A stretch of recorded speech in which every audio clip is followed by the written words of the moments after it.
Hey class, welcome back.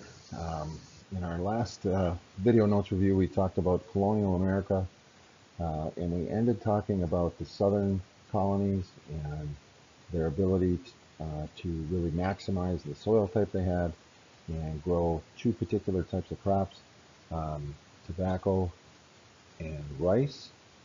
And now we're digging into that a little deeper, and we're looking at something that was known as triangular trade and the role that um, all the colonies played a role in this, but the southern colonies were really involved in the triangular trade. So some background, the American colonies needed a large workforce. Initially, they tried to do things like indentured servants, where they would get people in Great Britain or other parts of the British Empire. They'd say, hey, come on over and work for 7 years. We'll pay for your passage over. And remember, that's something that would have been really expensive. But you work for a certain amount of time, and then you're free to move on with your life. And they really felt that the people would come over, they'd work for the 7 years, and then they'd want to stay within that type of labor market or labor force and continue doing the same jobs that they were doing. They found that this wasn't happening, and then they started to look at what they already had, which was the Native Americans, and their that group of people. They weren't able to like coerce them into working or enslave them. So they had to they were looking for another solution to this problem of, hey, we need a lot of people to work the land. With the and their big farms were known as plantations, and again they were growing these cash crops. Um, so Europeans would purchase slaves from West Africa. Uh, the African kingdoms had a long-standing tradition where if they went to war, the conquerors then would take the people that they conquered and they would enslave the captives. Uh, these would be prisoners of war. So this was already occurring in Africa, a system of slavery. So it wasn't something that was introduced by the Europeans. It was already there, but they really created a market for it then and were encouraging of these um, African nations and African peoples to go to war and try and gain these captives and prisoners of war so then they could sell them off to the Europeans. So this map then looks at the triangular trade, um, and we see, the, the slaves would come over from Africa. Um, they would help run the farms, and then the things that were getting shipped to Europe would be finished products, um, and then some raw materials too.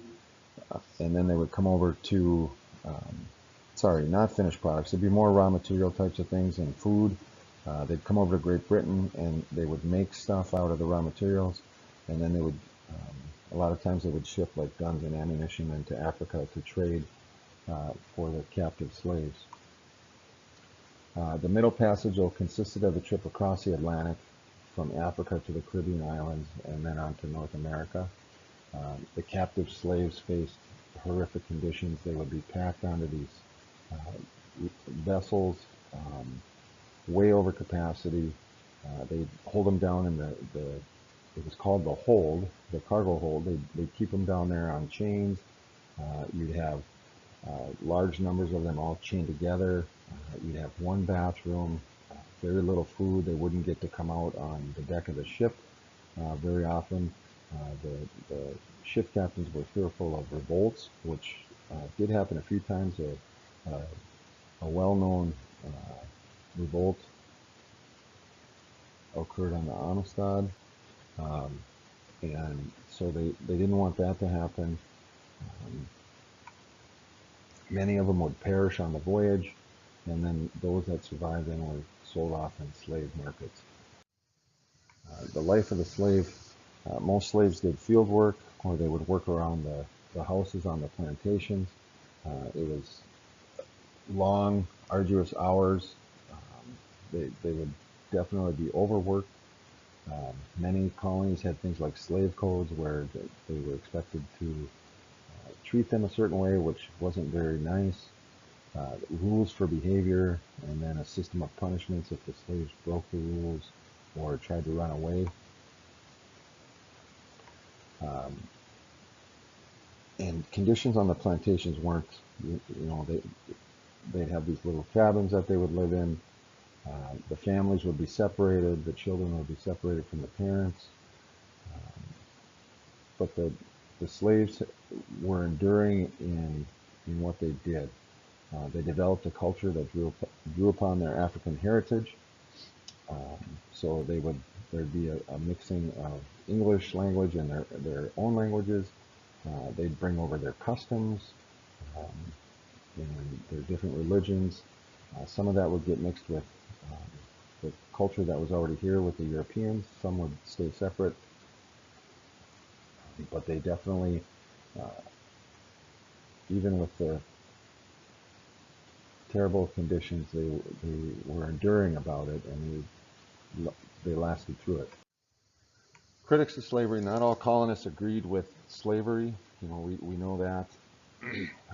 So the map here, it goes through, it's a rolling map. It goes through the census, and you can see the lighter color represents zero slaves, and then the darker the color, the more slaves that were there.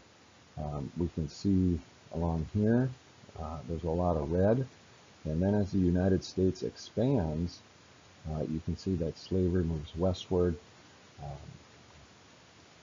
Most of New England and the middle colonies were against slavery.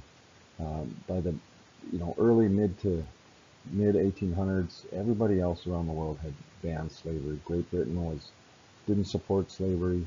They banned it, but they were against it. But you can see that initially there was some pockets of it, and then eventually those areas go all white. So this debate over slavery then is something that we'll get into as we get closer to talking about the lead up to the Civil War. But it's something that, and it's not really when they wrote the Constitution. They essentially, the phrase is kick the can down the road. They weren't going to deal with it. They wanted to get the Constitution passed. But it's something then that's going to continue to haunt what we do, so to speak. And it's going to push the United States into a civil war. So thanks for sticking around, and we'll talk to you next time.